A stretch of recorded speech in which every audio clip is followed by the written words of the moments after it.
Alright guys, Daniel here, and today I'm going to be showing you guys how to replace the pump in a 1993 DynaTrak 181 STE.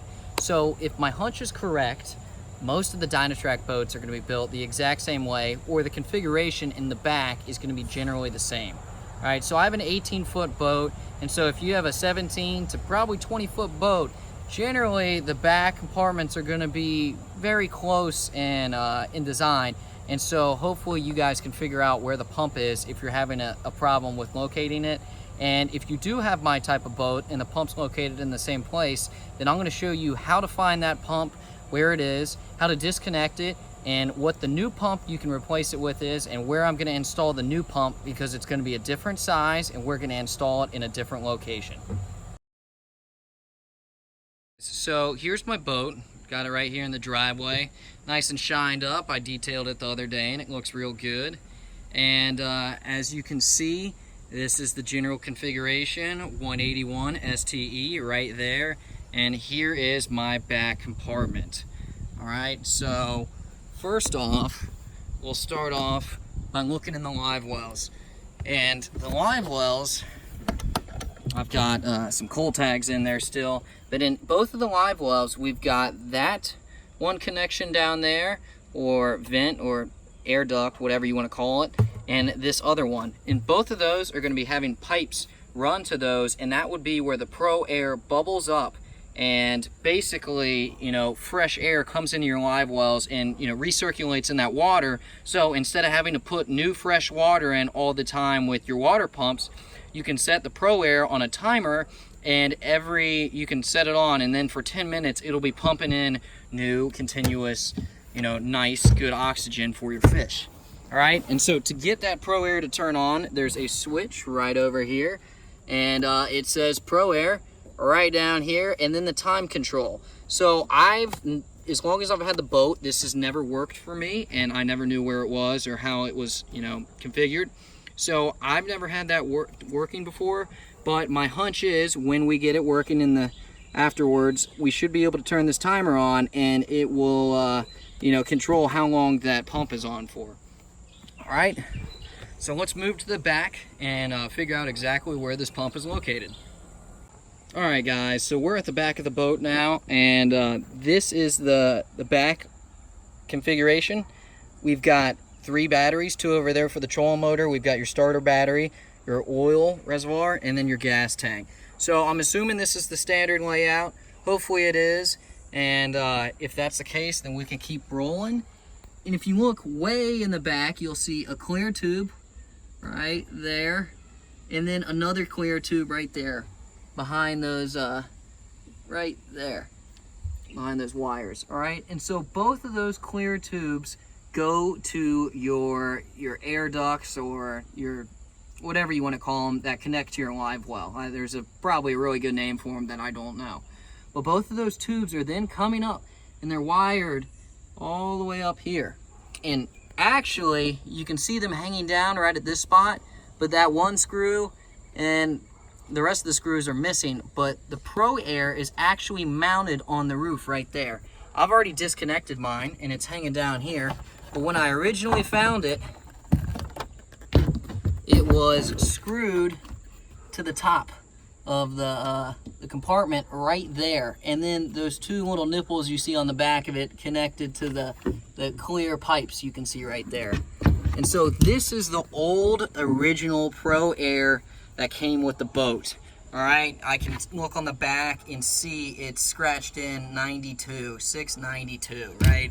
So, whoa, that is old. No wonder it never worked for me in the first place.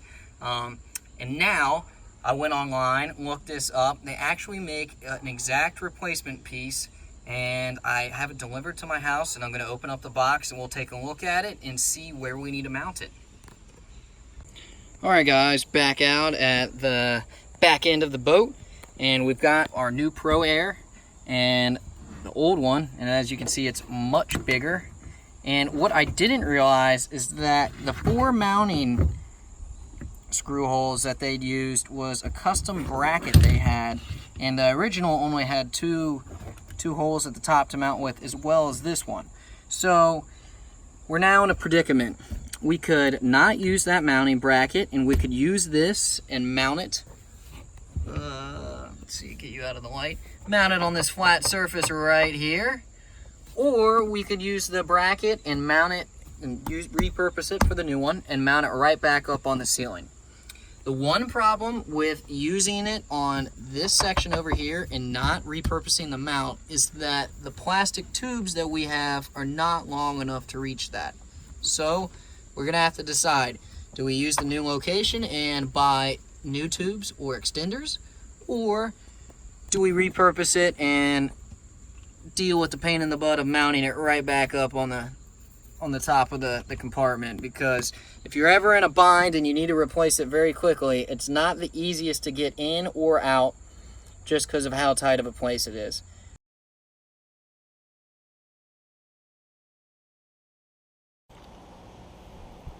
Alright guys, so back at the boat again, and I've decided that I'm going to put the new Pro air pump right here in this section in the back, and I'll just be able to mount it with these two screw holes right at the top right here. And I'm going to stick it over there, but in order to do that I need extenders. I need these pipes to be longer, and I happen to have some extra piping in my garage that this 1/4 inch piping slid straight into, and so I'm going to use some type of adhesive to connect those together, or electrical tape. I want to do something pretty nice that I'm not going to have to worry about, but it's already a pretty dang snug fit. So I'm going to add extenders, maybe an 18-inch extender, and then shove it all behind the gas tank so we don't see it.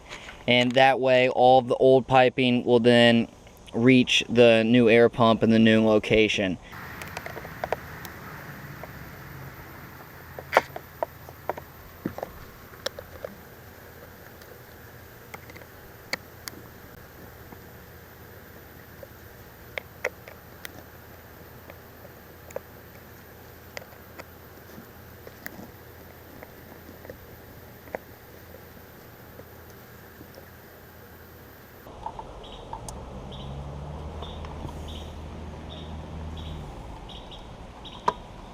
So we ended up adding extenders to those two lines you can see coming down right there and there, and then those were the original lines, and then I added extenders, as you can see, these wider lines, and then you can see the yellow adhesive that I used to connect it back to the skinny line again. So I added extenders because it wouldn't reach it in the new position I ended up mounting it.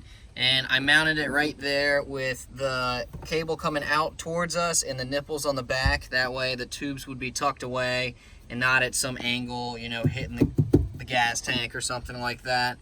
I ended up repurposing the old plastic mount that the old Pro Air used. I put it on the back of this one, drilled some new holes, and used that for more mounting options, because the new one only comes with a rubber grommet where you can put a screw through right there, and a rubber grommet right there is underneath the power wires as well, which is just a terrible location. It gets right in the way, and when I tried to even drill a hole into the fiberglass at an angle, it still ended up ripping that rubber mount. And so that's why I ended up repurposing the old plastic mount that the old one used and putting it back on this one.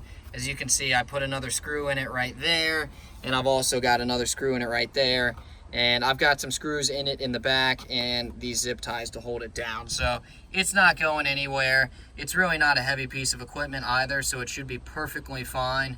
I wired it right up into there, which is just a complete mess of wires that somebody before me had done as well. But I got it pretty tucked out of the way, so when you're looking at it, you're really not looking at, you know, too many wires. It's right there. It's pretty nice. And I wired it straight back into the old connections. That way my switches up here would still work. And so I've got my live well and my Pro Air right there. I'll hop up to show you guys here.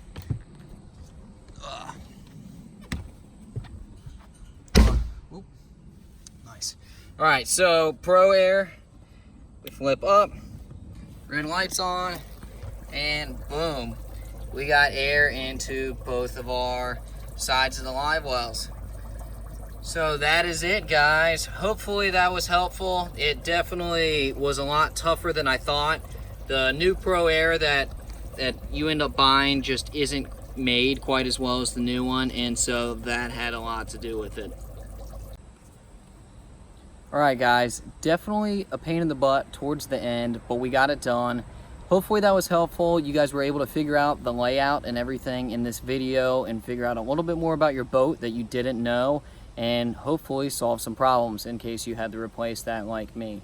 So if you have a DynaTrak and want to see more videos about it, I'm about to start doing some little upgrades every so often on my boat, and so I'll be letting you guys know and bringing you guys on that journey as well. And so stay tuned for that, and I'm going to be bringing a lot of content hopefully on just fishing and having a good time.